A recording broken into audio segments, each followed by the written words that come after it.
Shalom peuple de Dieu, aujourd'hui j'aimerais parler sur les autels. Assieds-toi et puis tu m'écoutes attentivement. Quand nous ouvrons nos Bibles, nous allons voir dans nos Bibles, on nous parle sur les autels. Aujourd'hui beaucoup de personnes négligent ce qu'on appelle les autels et beaucoup de personnes ne comprennent pas qu'est-ce qui est un autel. Le terme et le mot autel est répété une centaine de fois dans l'Ancien Testament. On nous montre notre père de la foi, Abraham, a bâti 4 autels pour qu'il puisse recevoir son fils Isaac. On voit aussi dans l'Ancien Testament toujours, Jacob a bâti plusieurs autels. Les autels bloquent la vie de beaucoup d'enfants de Dieu. Je donne un exemple. J'ai une bouteille sur ma main. Cette bouteille peut être un autel. L'autel, c'est quoi? C'est juste un haut lieu. C'est juste une table qu'on a érigée pour faire le sacrifice. Cette bouteille peut devenir un autel. Je prends l'exemple de Patricia, Christelle et puis Divine. On prend ces 3 personnages que j'ai cités, on met leur identification. On peut les identifier par un bouton, par même un bouton. On le met ici à l'intérieur. Et puis on prononce des paroles. Patricia, Divine, Christelle, vous n'allez jamais réussir. Vous n'allez jamais vous marier. Votre vie ne va jamais avancer. C'est moi ton grand-père. C'est moi ta grand-mère. C'est moi qui ai enfanté ta maman. C'est moi qui ai enfanté ton papa. Ou soit ton propre papa peut aussi t'envoûter et mettre ta vie comme un sacrifice sur l'autel. Et puis quand il parle de paroles négatives comme ça, le monde spirituel diabolique écoute. Et même Dieu aussi qui t'a créé écoute. Il a fermé. Il va prendre pour sceller cette alliance ici démoniaque, il prend le sang d'un coq ou le sang d'une poule et il va asperger le sang sur la bouteille et ça devient comme un sacrifice et ça devient comme un autel. Ici, on peut élever un autel du célibat contre toi pour que vous ne puissiez jamais vous marier. Dans cette bouteille, on peut élever un autel de l'infertilité. On peut élever un autel de personnes qui étudient mais qui ne finissent pas les études. Un autel de personnes qui prennent trop la boisson.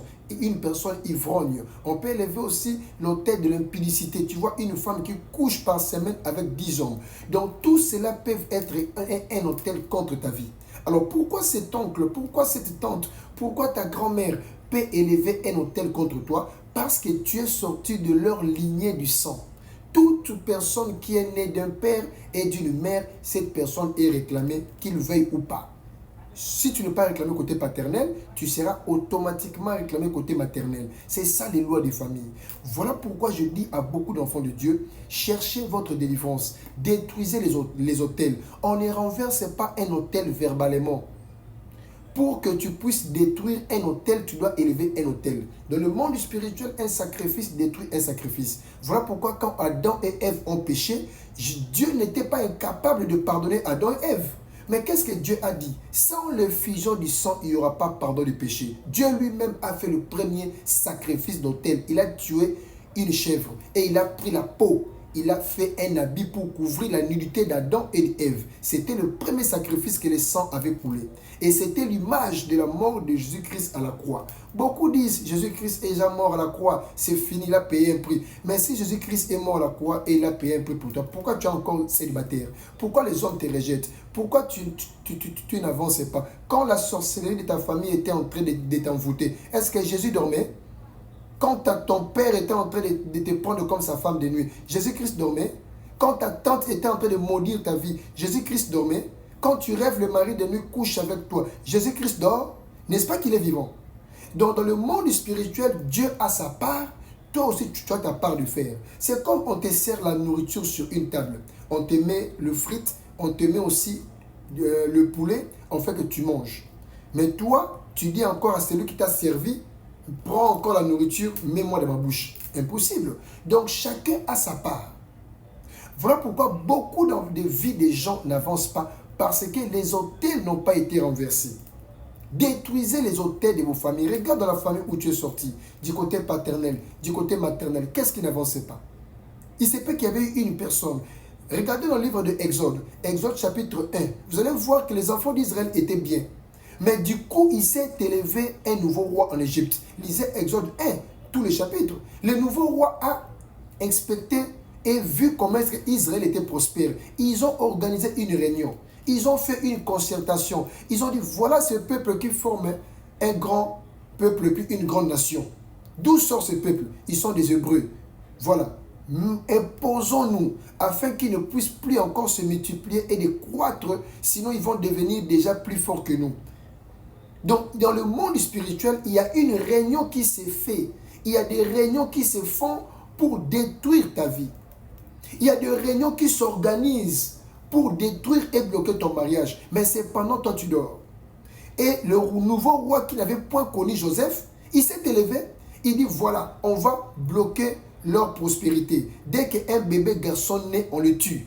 C'est à cette époque-là que Moïse était né et sa maman cachait Moïse parce qu'il était beau. Il refusait. Et on tuait tous les bébés hébreux qui naissaient. C'était pour le fragiliser, pour les rendre impuissants. Parce que s'il y a une guerre, les femmes ne peuvent pas se battre. Voilà comment est-ce que le monde spirituel s'organise pour bloquer ton mariage. Mais c'est pendant toi tu dors. L'année va bientôt finir. Nous allons entamer la nouvelle année.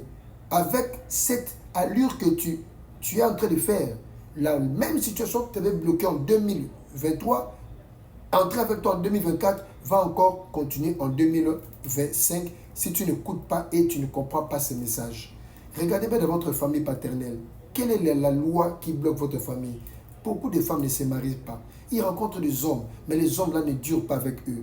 Ils rencontrent des hommes qui sont des aventuriers, des papas avancés en âge, des hommes mariés. Si tu rencontres un homme marié, vous serez collé comme une colpatex. Tu rencontres un papa avancé en âge, le sugar daddy, il va te bouffer ton onction et puis te vider et te donner un iPhone 13. C'est pendant qu'il a bloqué tout de toi. Mais quand tu rencontres un homme qui est à ton âge, cette relation ne va jamais durer. Pourquoi? Dans votre famille, il y a une loi. Regardez bien, vous avez des frères qui ont étudié, mais ils finissent par jouer au pari-foot, faire le débat des musiciens et faire le débat de leur argent. On dirait qu'il est devenu leur agent bancaire qui connaissent qui a plus d'argent que l'autre. Voilà comment est-ce que les familles sont bloquées. Voilà comment est-ce que dans votre famille, vous menez tous une même vie. Personne n'avance. Voilà comment est-ce que les hôtels peuvent bloquer votre vie. Alors, comment élever un hôtel? On élève un hôtel, tu rencontres un homme de Dieu sérieux. Aujourd'hui, sur les réseaux, il y a beaucoup de personnes qui m'appellent. Ils ont été escroqués, ils ont été manipulés, ils ont été anarqués par de faux prophètes. Envoie ça pour l'hôtel, envoie ça pour l'hôtel. Directement, du coup, quand tu envoies, il te bloque. Il faut rencontrer un homme de Dieu sérieux qui peut prier pour toi. Tu prends une offrande. Tu donnes une offrande et puis l'homme de Dieu va prier pour renverser l'autel qui a été créé contre toi. Parce que la sorcellerie, c'est quoi? C'est une puissance maléfique que quelqu'un prononce dans la vie de quelqu'un pour bloquer la personne.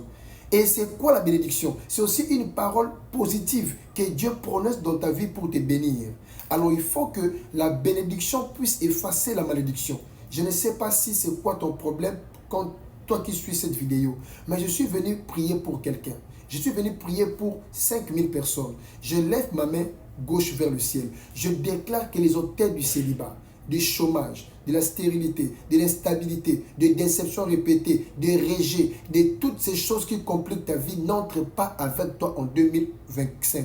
Je déclare au nom de Jésus. Dès que tu écris en commentaire, les hôtels de ma famille tombent au nom de Jésus-Christ. Tu précises que les hôtels de ma famille tombent au nom de Jésus de Nazareth. Je déclare que tu n'entreras pas en 2025 avec le réclamation du célibat, ni du chômage, ni de l'infertilité, ni de l'instabilité financière, ni de ta santé. Beaucoup sont malades. Ils ont une maladie commune dans leur famille. Ils souffrent d'une maladie commune. Ton papa souffrait des yeux. Toi aussi, tu souffres des yeux. Ton papa souffrait de dents. Toi aussi, tu as toujours mal aux dents. Donc, vous avez une maladie commune. Je déclare au nom de Jésus que toute cette maladie qui complique votre famille, cette maladie qui complique votre vie, cela doit quitter ton corps au nom de Jésus. Tu écris en commentaire que les hôtels de ma famille tombent au nom de Jésus. Et que 2025, tu le verras sans hôtel de votre famille. Et tu seras guéri et délivré. Partage cette vidéo à 150 personnes et abonne-toi. N'oubliez pas, mon numéro est sur mon profil. Si tu veux élever ton hôtel, tu dis papa, je vais acheter 10 chaises pour l'église. Je vais acheter 10 sacs de ciment. Un sac de ciment coûte seulement 10 $. Tu dis papa, j'achète 5 sacs de ciment. 10 sacs de ciment. Je vais élever mon hôtel. Afin que le mois de novembre, que ça ne finisse pas comme ça. Je te déclare, avant qu'on arrive, si tu le fais, avant qu'on arrive le 31 décembre, tu viendras ici pour témoigner. Que le Dieu de Papa Bello vous bénisse au nom de Jésus-Christ. Amen.